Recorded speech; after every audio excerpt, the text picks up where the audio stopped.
terrain, de ceci.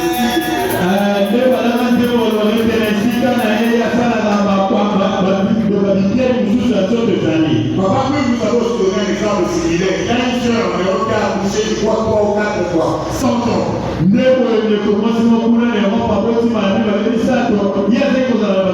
Ça dépasse l'entendement de la médecine. 100 ans, premier enfant. Deuxième, troisième, ça veut dire quoi? Il y a vraiment l'existence qui n'existe pas. Alléluia. Amen. Donc, nous devons faire très attention. Toujours dans ce même texte-là, disons Hébreux 3, 10 à 16.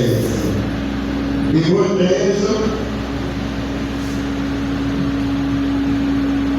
Hébreux 13, 10 à 16. La Bible dit, nous avons un modèle dont ceux qui font le service au tabernacle n'ont pas le pouvoir de manger. Non, Hébreux 3,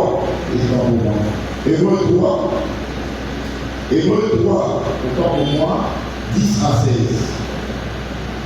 La Bible dit, aussi je fus irrité contre cette génération, et je dis, ils ont toujours un cœur qui s'égare. Ils n'ont pas connu mes voies. Je jurai donc dans ma colère, ils n'entreront pas dans mon repos. Prenez garde, frères, et quelqu'un de vous n'ait un cœur mauvais et incrédule, et au point de se détourner du Dieu vivant. Mais exhortez-vous les uns les autres chaque jour, aussi longtemps qu'on peut vivre aujourd'hui, afin qu'aucun de vous ne s'endurcisse par la séduction du péché.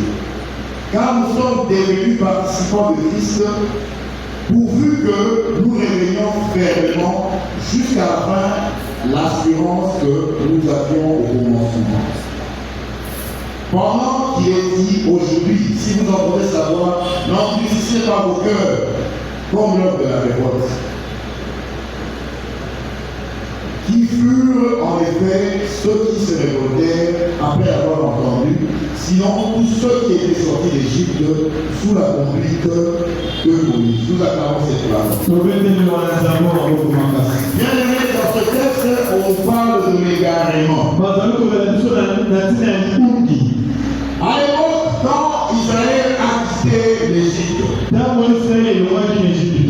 sortie de l'Égypte était déjà une sortie miraculeuse. L'Éternel a frappé l'Égypte de 10 plaies. Eh bien, dans le désert, il y a eu des miracles. Ils ont goûté à la manne qui est tombée du ciel.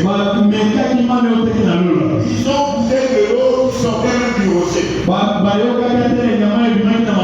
Ils étaient guidés par la colonne des nuées la journée pour qu'il n'ait pas chaud, et puis la colonne de feu la nuit.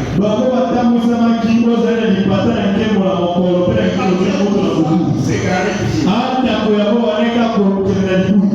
Quand Moïse est allé chercher les 10 commandements, ils ont fabriqué un faux d'or, ils ont commencé à prier sur le futur.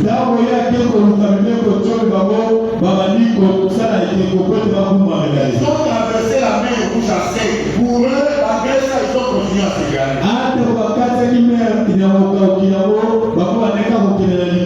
Mais c'est la même chose que toi. On te récupère ici. Parce que le pasteur t'égare.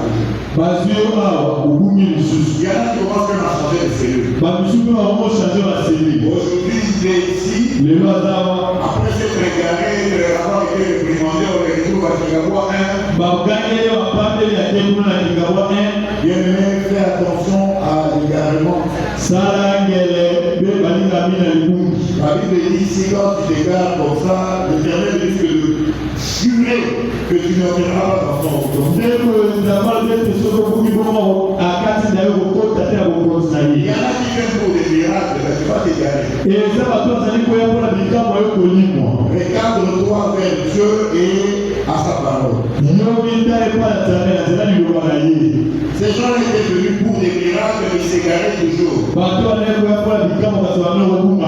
Ils n'avaient pas d'intimité avec Dieu. Ils n'ont pas adoré Dieu. Ils ont adoré une vache d'or. Ils ont même pleuré pour les concombres qui mangeaient à l'Égypte. Mais les concombres n'avaient même pas de goût. Vraiment. Alléluia. Donc, vous avez vous égaré, fruit Dieu à cause du manger et du boire. Dieu est supérieur au travail de Dieu. Dieu est au-dessus du mariage que tu cherches toujours. Dieu est supérieur aux enfants que tu cherches. Alléluia. Professez-nous, on nous parle de cœur mauvais. Prenez garde, frère, de quelqu'un de vous, un cœur mauvais et imprévu. Pourquoi de se détourner du Dieu vivant?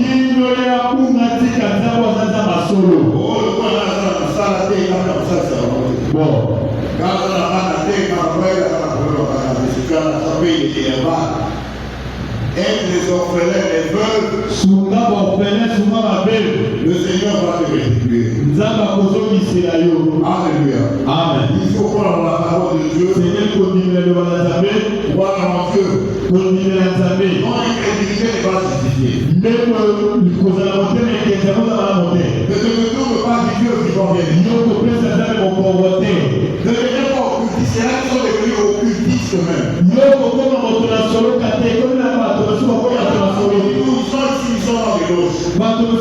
Ils sont dans les loges. Il y a des pasteurs homosexuels, on nous en parle dans les réseaux